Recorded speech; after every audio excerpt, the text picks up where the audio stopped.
Welcome to the Life in Michigan podcast. Life in Michigan is more than an online magazine. We share the stories, experiences, and vibrant personalities that make the Great Lakes State truly unique. In this podcast, we bring you inspiring, heartwarming, and sometimes unexpected conversations with people who call Michigan home.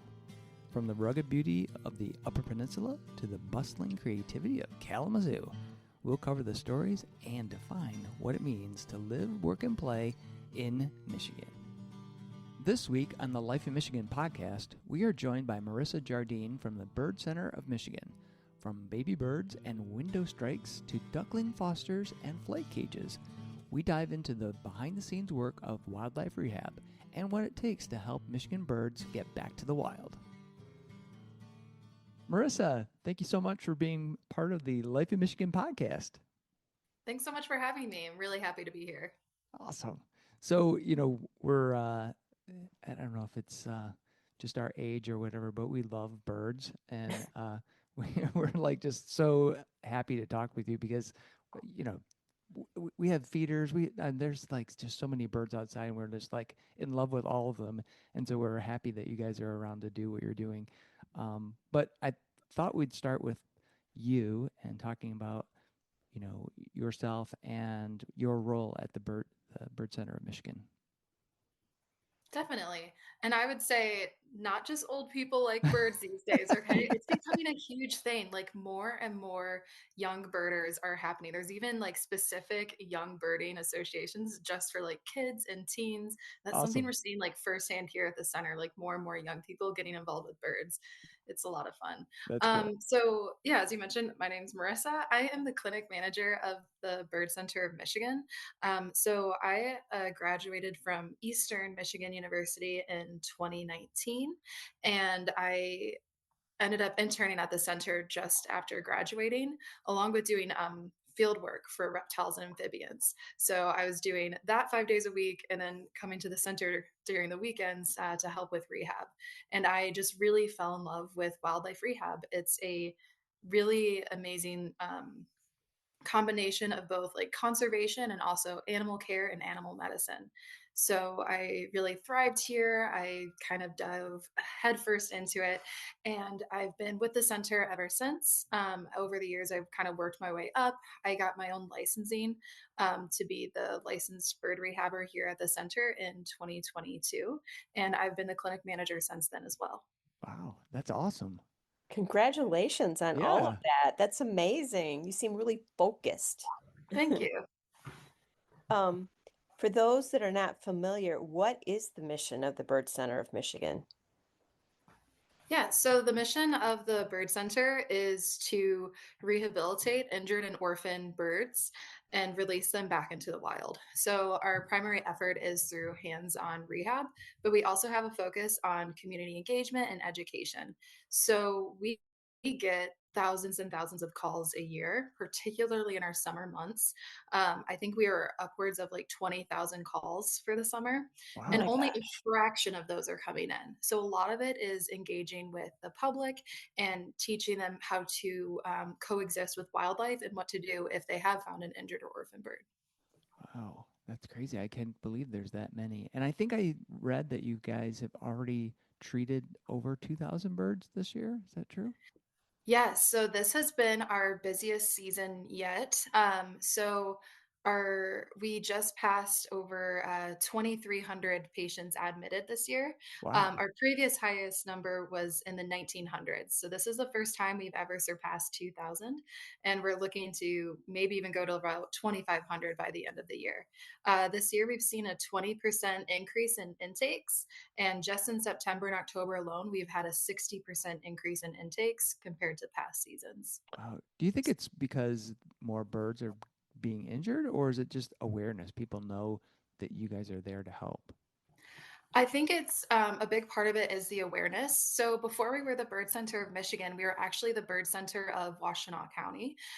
So we primarily did service Washtenaw County since 2004, and we did take from outside areas. When we moved to our newer property in 2021, we changed our name to kind of reflect that growing service that we have all over the state, and we've seen a steady increase in intake since. We've also had other rehab facilities that did take in birds close down. Ah, So, not a lot of people know. A lot of people think that wildlife rehabs kind of operate like vet clinics, but they're actually mostly volunteer ran and all private donor based. So they often don't receive any state or federal funding. And that goes for all rehabs in the state of Michigan. So a lot wow. of the time, people are doing this out of their homes.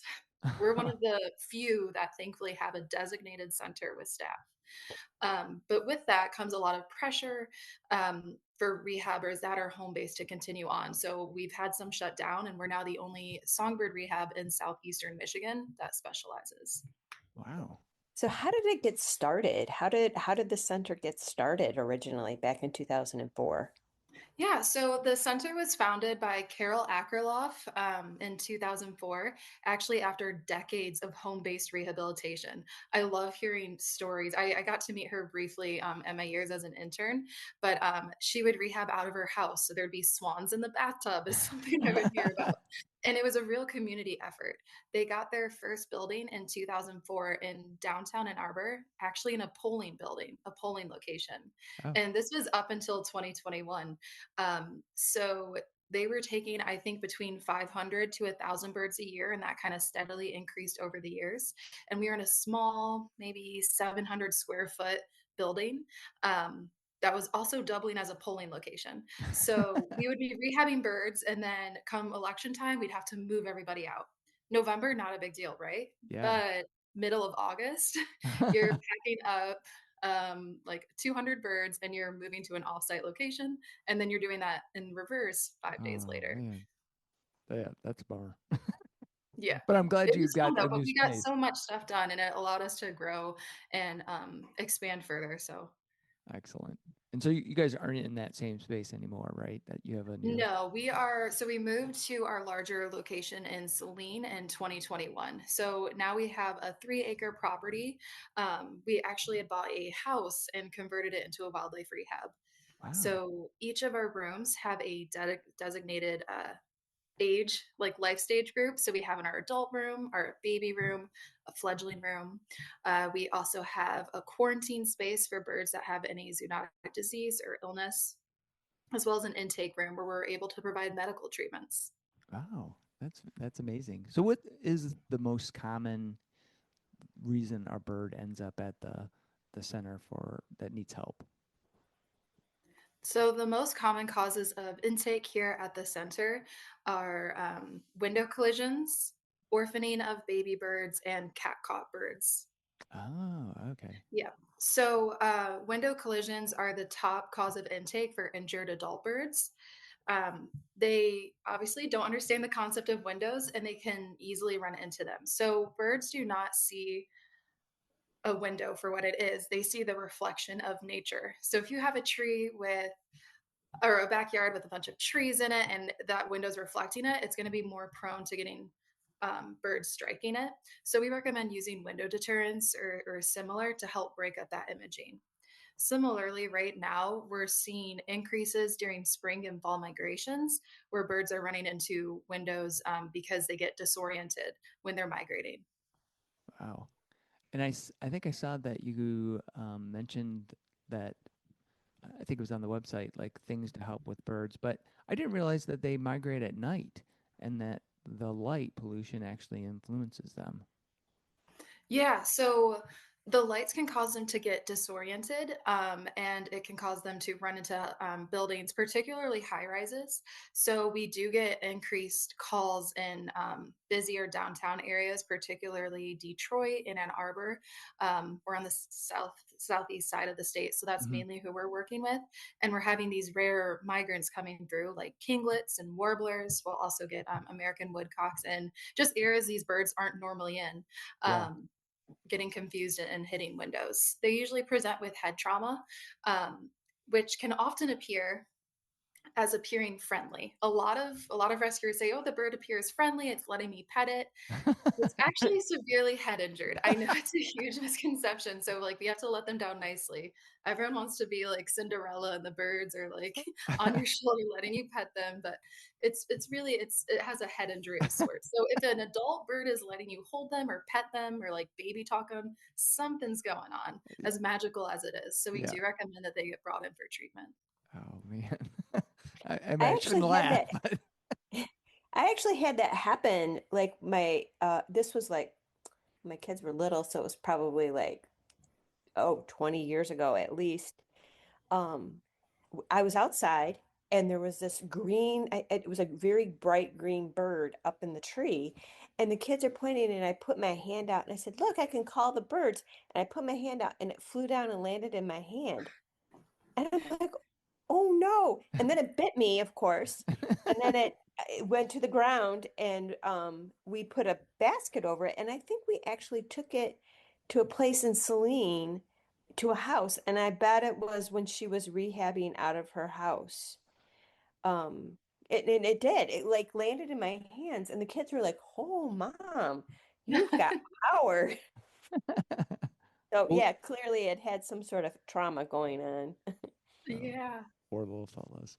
So, with when you have the birds, obviously different stages of life, the fledglings, you pretty much have to wait till they're ready to go. But how do you know when the birds are can be released back to the wild, or are there times when they just have to live there? I don't know. Yeah, that's a great question. So we have main criterias of for release, and that's actually something that we have to learn and study in detail to become permitted. So not only to rehab birds do you have to get permits through the state, so DNR, you also have to get federal permitting through the Oh, U.S. Fish Wildlife Service because of the Migratory Bird Act. So that's also just fun fact. That's why there's generally less bird rehabbers than mammal rehabbers because of the additional permitting and licensing requirements. But the main way you can tell a bird is ready for release is there's a few different things we're looking for. We're looking to make sure they're able to fly 100% for that species. So, depending on the natural history, some have to be excellent flyers. Our aerial insectivores, like barn swallows and chimney swifts, they have to fly for upwards of 5 minutes straight without landing. oh, Robins and doves, we have to make sure they fly perfect for their species, but they might not be able to fly 5 minutes straight without landing because that's not natural to that species. So it's really understanding the bird's natural history and taking that into account. We're also looking to make sure that they recognize predators, that they're able to interact with like their own species and recognize themselves as their own species, and free of any injury or illness. ah, We also have to make sure they're waterproof, which basically means if they get wet, their feathers aren't getting saturated, they're beating off. So it doesn't impact their flight if they're like getting rained on, caught up in a storm, etc. And we also have to make sure that when we're releasing them, it's the right time of year and the right habitat. And this is especially important for baby birds that we raise. Baby birds we get in, fledglings, they're with us anywhere from 4 to 8 weeks, sometimes longer. So, depending on the species, they're with the parents generally, I'd say average 6 weeks. Anytime you have a bird in a captive setting, it does take them longer to become fully independent. So, in that time, we're having to be very careful on how we're interacting with them. We're having to make sure we're presenting food in a way that is natural to that species and that they're comfortable enough with us to take food from us to eat, but not so comfortable with us that they're thinking they're a human and that we're their bird mom. So it's really finding that balance and making sure they're recognizing their own species. We do that by putting them with others of their own. So robins go with other robins, etc., and using mirrors and even playing their calls. oh, wow, that's cool. I kind of want to be a bird dad, but I get that's probably not a good thing. It's a big commitment. So, at any time during the summer, at the height, we have between 300 and 400 birds, about 200 which are baby birds getting fed every half hour for Wow, 14 hours a day. holy So cow! It's a lot of work, but we have a great community of support here. We have interns, staff, and volunteers all helping out. But we have two people around the clock, 7 a.m. to 9 p.m., feeding these guys every half hour. And not only are they feeding them every half hour, we're also having to, again, keep in mind that natural history. So some of these birds are going to get fed formula, some get fed nectar, some get fed insects. So just Yeah. it's a lot and it's amazing, but it's a lot of work. So that's why we always try and keep baby birds with their parents if at all possible. And that's one huge part of what we do. It's not just taking in these birds no matter what and rehabbing them. It's trying to reunite and get people to coexist if they're not truly orphaned or injured. Oh, oh, crazy. S- like I'm imagine like I'm imagining a huge space there that's netted. Like what does the space look like? Do you have pictures of it at all, like online?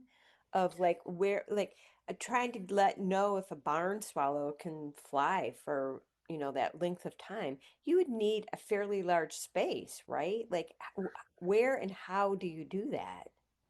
Great. That's a great question. So we have individual rooms, but all birds prior to release go in pre-release flight cages. So on the property, we have 16 flight cages. And actually, specifically mentioning barn swallows, we currently are in the process of building a aerial insectivore specific flight cage that's going to be 8 feet wide by 24 feet long. So it's going to be, I believe, the only aerial insectivore like specific flight cage in the state as far as rehabilitation goes. So we do primarily test flight once they're out in the flight cages, and that's where we're seeing most of it. And those flight cages are roughly 16 feet long by 8 to 12 feet wide. Wow, Amazing. it is.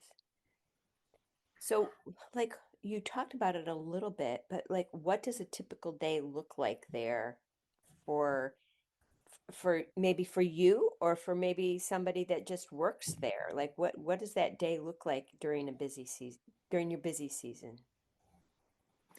Yeah, so at the beginning of each shift, we go through and do a walkthrough to check on all of our patients. So, again, that's upwards of 400.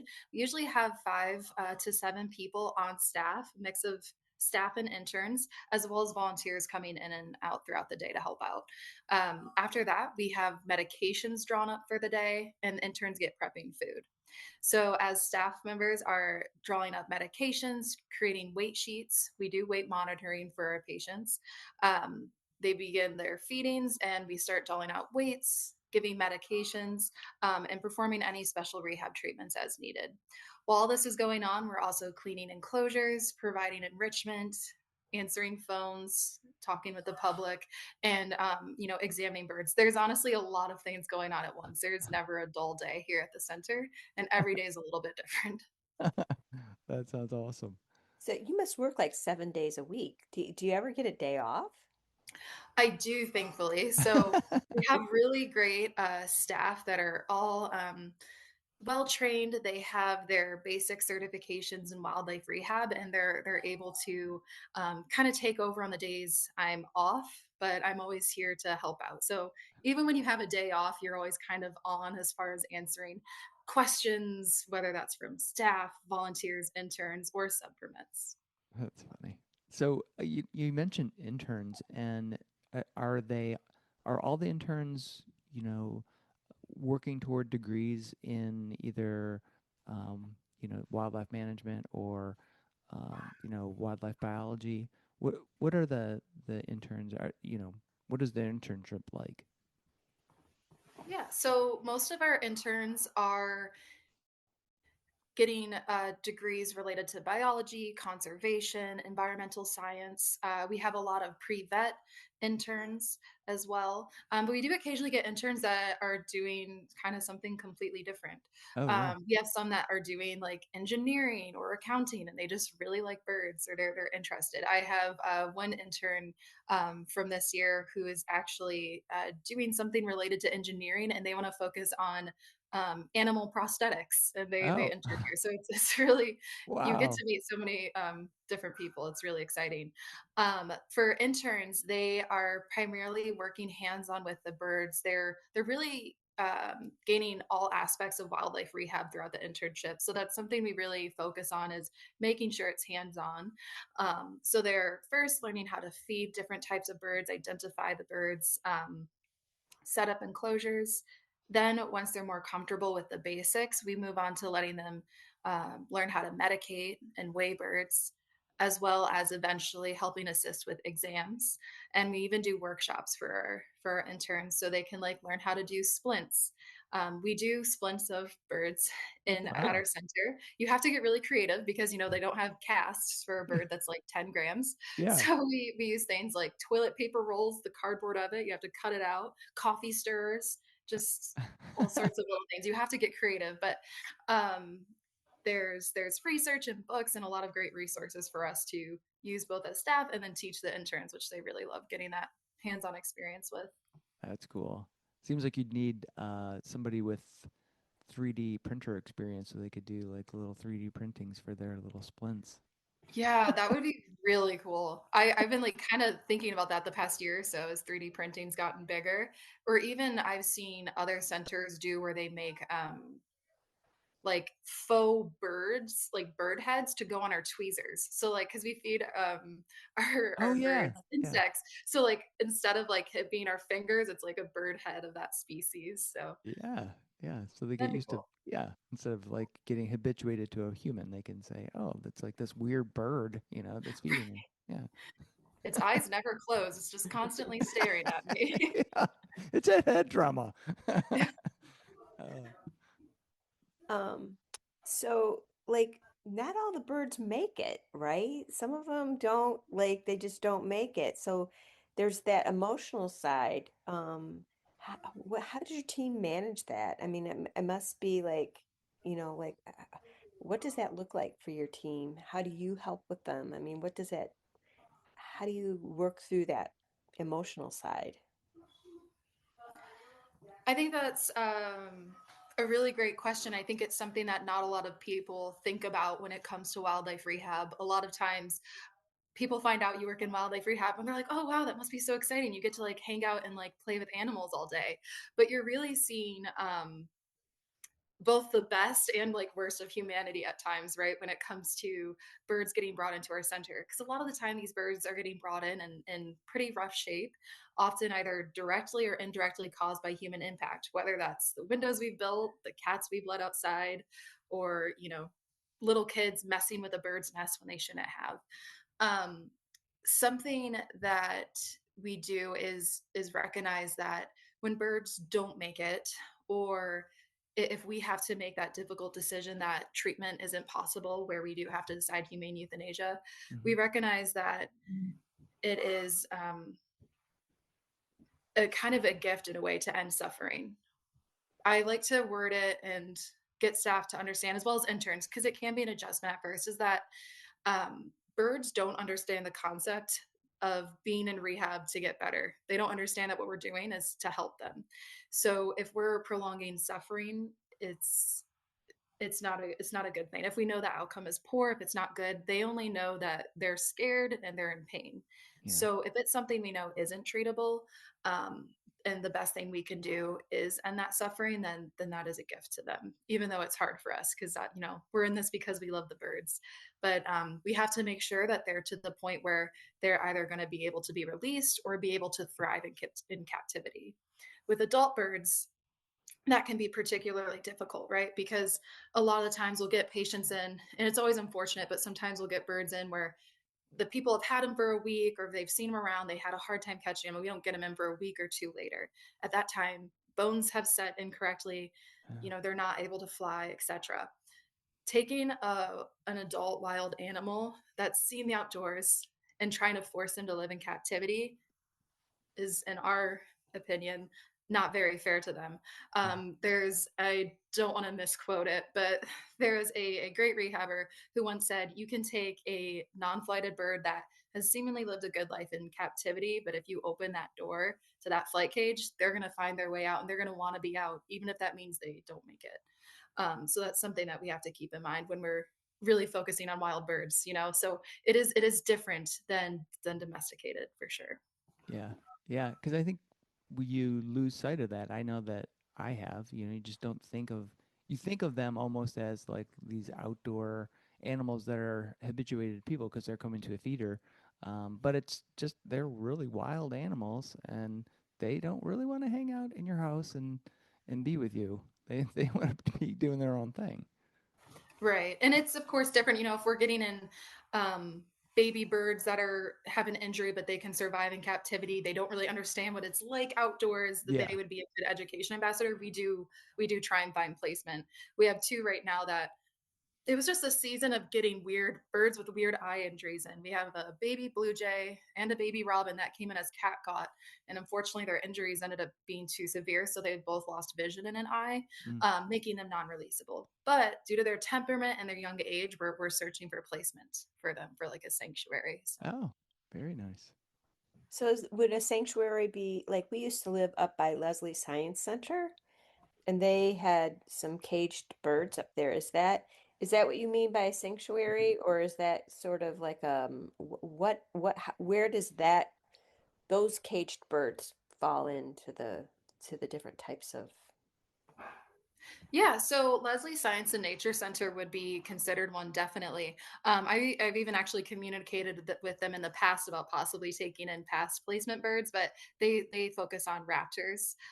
So there's two different types of routes you can go when you're trying to find placement for an animal, and that is you can do like an educational ambassador, or you can do a static display. So static display education birds or just animals in general are animals that are on exhibit in a habitat, like the ones like I think the ones at Leslie. Others you see get out on the hand during programs, and you teach programs with them. So sanctuaries can kind of be all any sorts of places that as long as you can get the permitting approved by U.S. Fish Wildlife Service. It's primarily going to be zoos, nature centers, and similar, and possibly other rehabs. So we do have a couple education birds of our own here at the center. We have Clementine, our Baltimore Oriole, who was kept illegally as a pet for 7 years until she was Oh, surrendered. hmm And then we have a mourning dove named Martha, who also has one eye due to a cat caught oh, injury. So. oh, Martha. Martha? Oh, so you mentioned education. What are those offerings that the Bird Center has? Yeah, so we do a couple of different programs, but they're focused on saving songbirds. So we talk about how we save songbirds at the center and then how you can help save them in the wild. And it's can be given to any age group. So we have versions for little kids all the way up to adults. We also have, in addition to bringing our education ambassadors, we have nest activities. So we get a lot of baby birds in the summer. And a lot of the times they're brought in the nest that they fell out of. So Oh, we are able to collect some of those nests with our permitting and we display them and talk about them at programs. oh, wow, very cool. That's crazy. So So, what are some of the things that we think of ourselves as birders, that can do to help the songbirds in our neighborhood? I would say keeping cats indoors would be one of the top. If you do have outdoor cats, or if you do feed your stray or feral cats in your neighborhood, don't also feed birds. I know a lot of the people that feed the cats also feed the birds because they love animals. Yeah. But by, attracting both, you're really making the birds susceptible to predation. Getting window deterrents on your windows if you're noticing issues, as well as participating in lights out initiatives during spring and fall migration. And that could be as easy as just turning off your lights at night or having it motion censored. Another thing is learning Well, I guess I could give you a whole long list, I realized. But another thing would be learning the natural life stages of birds. So, as birders, you guys and bird lovers, you might have a better understanding of the life stages of birds, but we often get unintentionally orphaned birds due to people not understanding the life stages of birds and what to do um, when you've interacted or found one. Ah. So, like, what would an example of that be? Like a bird that fledges out and then he's sitting on the ground, and you think, "Oh, I gotta help him." Is that? Yeah, so I can kind of go through it briefly. So obviously birds start as a hatchling. They've just hatched from the egg. Their eyes are closed, and they are have little to no feathers. And for this, I'm talking about songbirds, not Hmm. ducks or shorebirds that are walking around the second they hatch. But for songbirds, they're hatchlings at first, and they should be in the nest. The parent should be with them almost constantly as they're feeding. If you ever find those guys outside of the nest, we'd recommend placing them back in the nest and warming them up if needed with your hands. It is a myth that if you touch a baby bird, the mom won't return because of the smell. Oh, okay. Yeah, so I'm not speaking for mammals. I'm not a Yeah. mammal rehabber. I Yep. know for Yep. mammals that there can be issues with that, but for birds, that is a myth.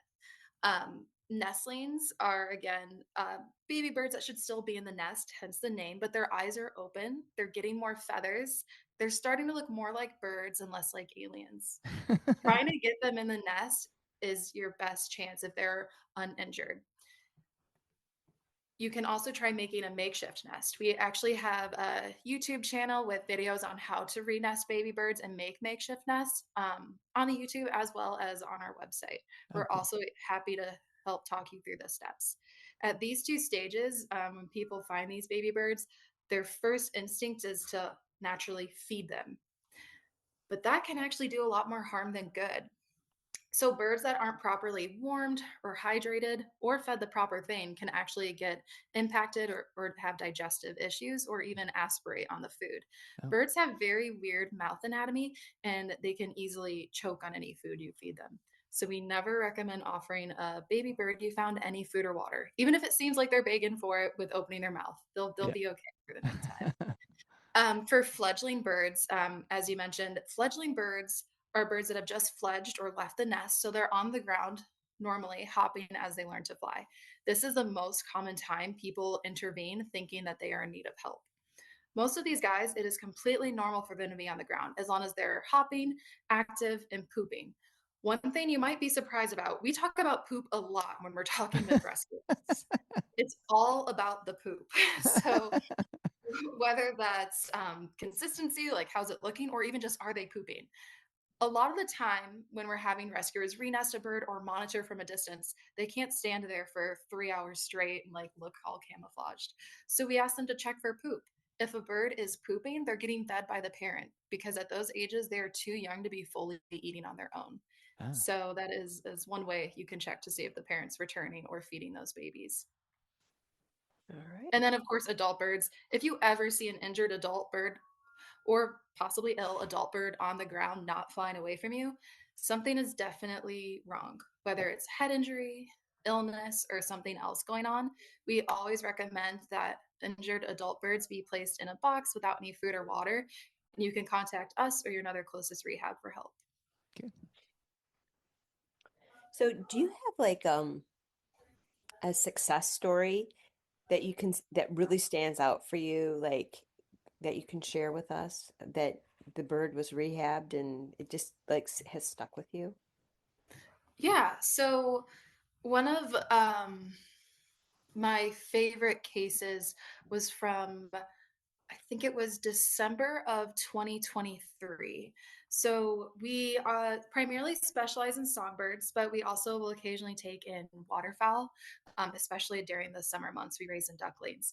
Well, we got a call in mid-December about a mallard that was not walking. She seemed to have like a leg injury.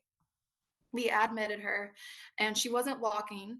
She wasn't able to use her legs, but she did have feeling in her legs, which is really good. We noticed she was very dehydrated as well as underweight, so we had to start administering fluids and providing food for her because she was unable at this point to eat on her own.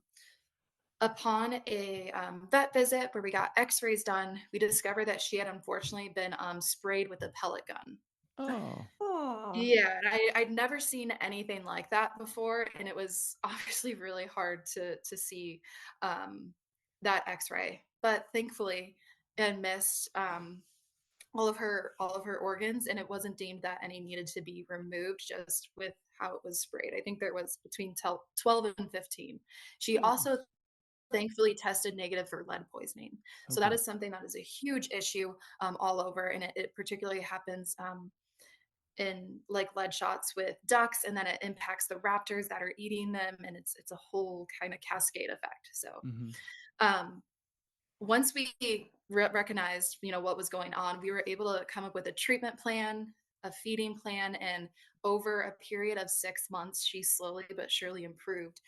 I think within 2 to 3 weeks she started eating on her own, she started to walk a little more, we were able to give her a pool, and just kind of that very gradual but surely a success of getting her moving again and eating on her own. She even started to get feisty with us, which is great. Like, we Yeah. love when adult birds start to get feisty and not like us, because that means they're feeling well enough to tell us, like, "Hey, I don't know you. Like, mm. this isn't right." Right. At that point, we were able to move into her inflate cage where she was able to swim and she could do all the things that she was supposed to do in the wild. And I believe it was in April or May, so about 5 to 6 months after we had first got her, she was ready to go. And we were able to release her back into the wild. And it was really amazing. Wow, that's awesome. I love I do that. too.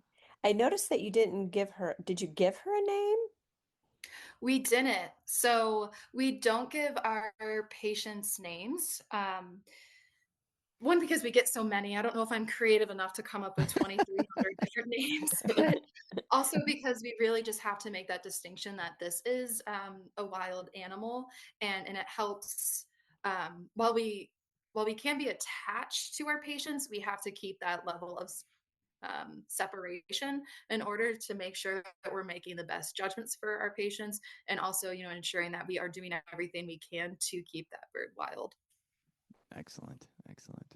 So if someone was interested in volunteering, what does that look like for someone that's going to volunteer at the bird center?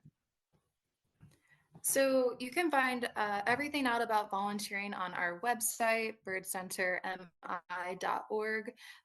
We have a volunteer section. Our volunteers primarily help out with animal husbandry tasks like cleaning enclosures, setting up enclosures for birds, and more. So general center upkeep. If you're interested, you can learn how to answer phone calls and reply to text messages. You can also eventually learn how to help feed baby birds too after enough training.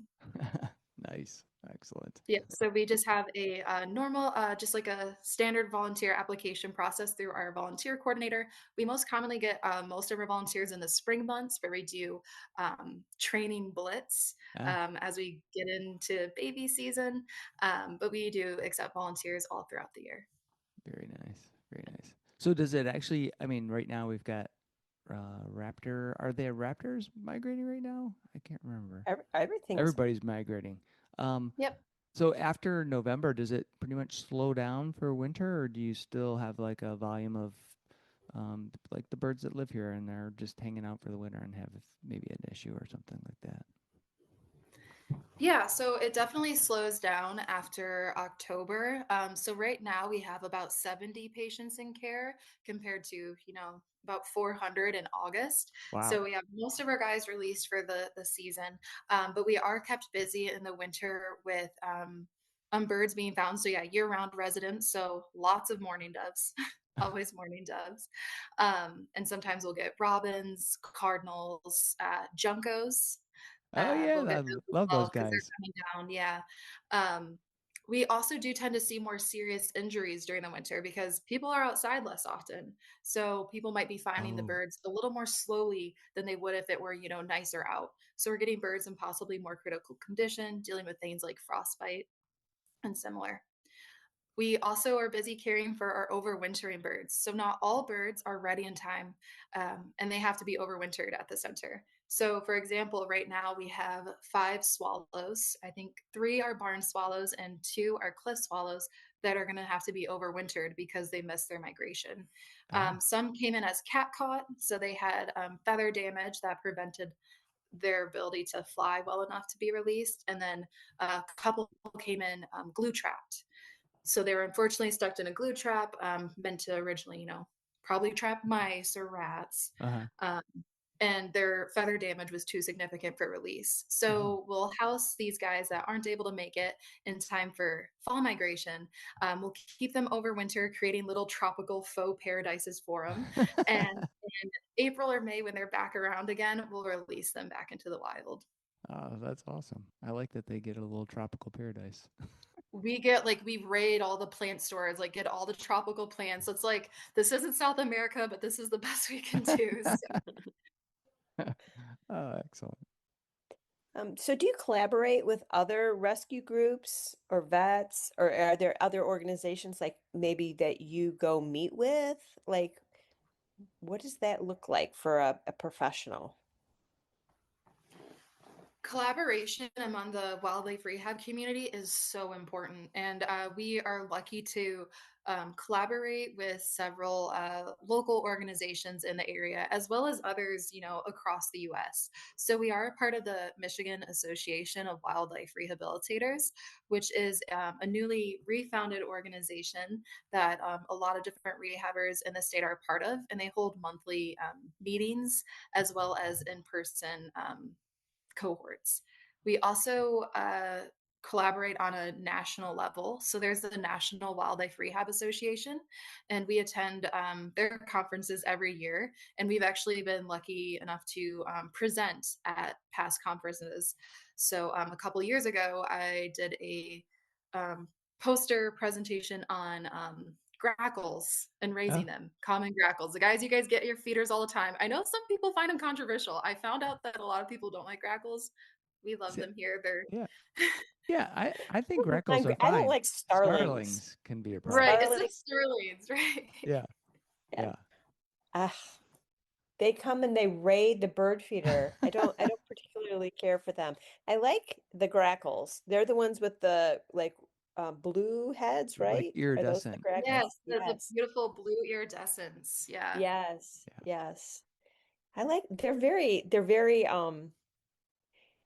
we occasionally will put the trail cam out and they're very inquisitive. They'll come up and they'll look right in it and like, what is going on with this thing? They're Yeah. very like, what is going, they're almost like a crow. Are they in that same family? So you would think they are, but they're actually not. They're actually in the same family as Baltimore Orioles. Really? Really? Wow. Yeah. Yeah, they're in the Ixtrid family, which is really bizarre because they are like mini crows. We raise and treat them more similarly to blue jays and crows than we do a Baltimore Oriole. And that's kind of part of what we talked about is they need lots of calcium, lots of enrichment, and frequent monitoring because they do like to give you a hard time. But they are such inquisitive birds, like you mentioned. Yeah. Yeah. Yeah. Um, so we're moving towards the end of the interview here. We're getting ready to wrap up. And I have a few more questions here. So is there anything you wanted to talk about that we haven't touched on already that you were thinking, oh, I want to make sure and mention this while I'm talking to them? I've already mentioned cat caught birds. I sound like a crazy anti-cat person, but I love cats. I have cats of my own. They're really great. But just one thing I want to talk about is a popular myth. We get a lot of messages of birds that have been caught by a cat, and often, thankfully, rescuers are still checking in, but they're like, I think the bird's totally fine. I don't see anything obvious wrong with it. Fine if I just let it go. We actually always recommend that birds that have been caught by a cat are brought in for rehab. Oh, Birds are very fluffy. They have lots of feathers, especially young birds, which is when we get a lot of cat caught patients and those fledglings. They don't understand cats yet, right? yeah. And cats have a lot of bacteria in their saliva, and they can easily cause infection in birds. Oh, And birds will easily hide those bites because of those tiny punctures. So we always recommend that they get brought in because there's often little wounds that were not easily seen. Yeah. So what should you do if you find one? Like what, like put it in a box? You said put it in a box with no food or water. Should you put anything else in the box? Like what should you do besides call you? Of course, yeah. So, if you find an injured or orphan bird, we'd recommend throwing a small, like, hand towel or sheet over the bird, picking them up, and then placing them in a box without any food or water. You can, like, line a towel at the bottom of the enclosure. And if it's a baby bird, you can place a heating pad on low underneath the box. Under, not in the box, but Yeah, underneath. not in the box just to make sure it doesn't get too hot, especially if it's a young enough bird. We don't want them to get any burns. Bird skin can be very thin, especially on their feet. We don't want them getting too hot. So we always recommend placing that heating pad under the box. Some things I've also seen people do is like warmed up water bottles or like little warmed up gloves filled with water, as long as you're able to secure it so that it doesn't roll over the bird. But those are all great things you can do. And Yeah. a lot of people get surprised when we say no food or water. That again is it's just an instinct, right? We find something in need of help, we want to make sure it's fed and it has Mhm. water. We don't recommend it for baby birds, as I mentioned earlier, because they can easily aspirate and can cause more harm than good. For adult birds, a lot of the time they're suffering from head injuries, and they can easily fall into the water and become hypothermic if they're not able to regulate their body temperature. Or again, they can drown easily if they're not able to remain upright. It can happen very quickly. So we never recommend water for them. I mean, if you threw in a piece of bread, we don't recommend it, but I also know that they're not going to eat it, so that's not as big of a deal. Yeah, that's funny that you mentioned bread because a lot of people throw out bread and most birds are not gonna. I mean, crow will, but that's about Right. it. I get lots of birds with like a full loaf of bread, like a full slice of bread, and I'm just like, okay. It's like a swallow, like a bird that has only ever eaten insects in its life. But I'm like, it was nice Yeah. you gave him the option. He won't eat it, but It makes a we little bed. mainly just like, yeah, It's like a little bed for them. I love a little cushion. Yeah. I mean, honestly, it is probably pretty soft. Do you ever get crows? I mean, you mentioned We those. do. Yeah, we do occasionally get crows. So crows are pretty unique in that they have a very long period that they spend with the parents. So we'll often get crows in and then triage them and then transfer them to other rehabs that take in less birds so they're able to provide more specialized care. We didn't take in crows this past year due to increases in avian flu or HPAI, the bird flu. Um, while crows can get it, they are susceptible. They're not as susceptible as waterfowl. And in Southeast Michigan, unfortunately, no one really takes in young waterfowl. So we really wanted to step up and be that resource Mhm. because other rehabs will do crows. Ah, okay. Nice. Yep. So instead of crows, we got 600 ducklings this year. We had our hands full, but I Oh. did see on your Facebook page that you were looking for duckling foster parents. Is that true? Is that?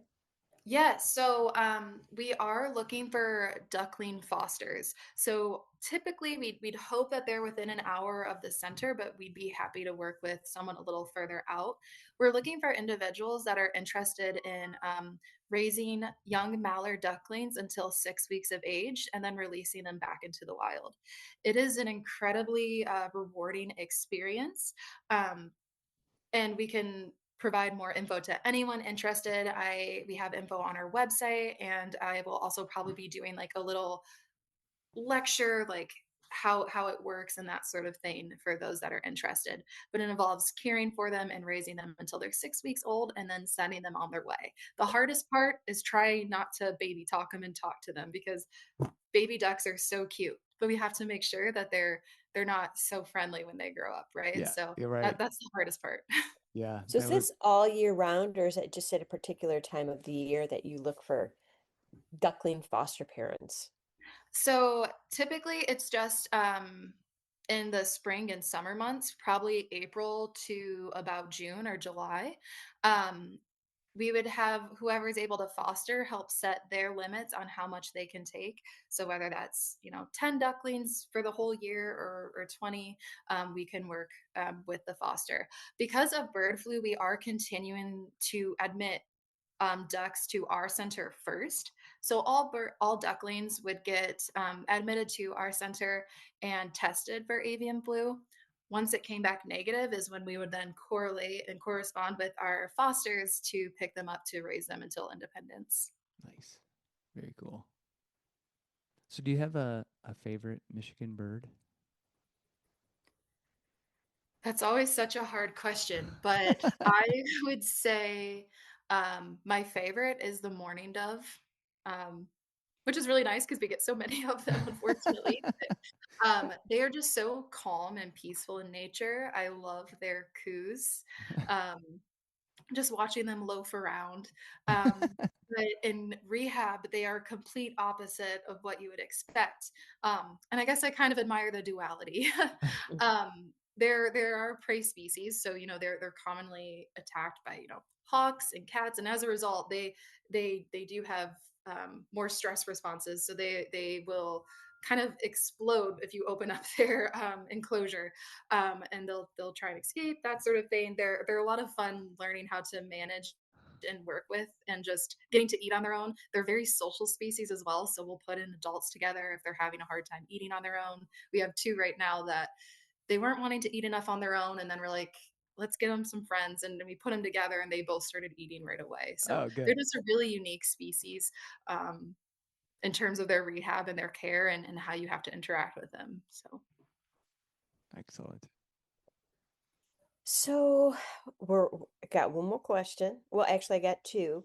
Um, uh, how can our listeners support the Bird Center of Michigan? Is it by donations, volunteering, spreading the word?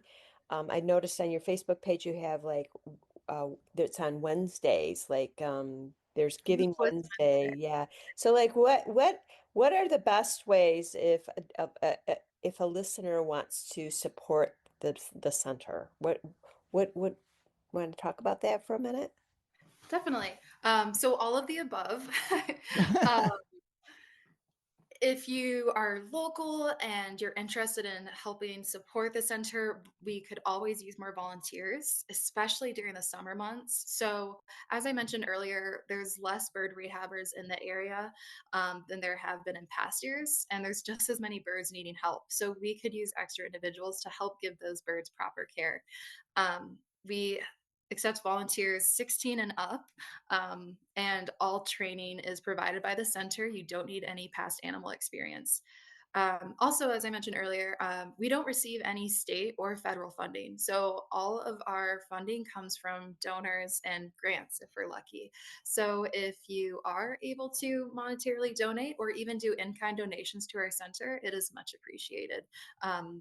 With your help, we're able to save, over 2,000 birds a year. So That's awesome.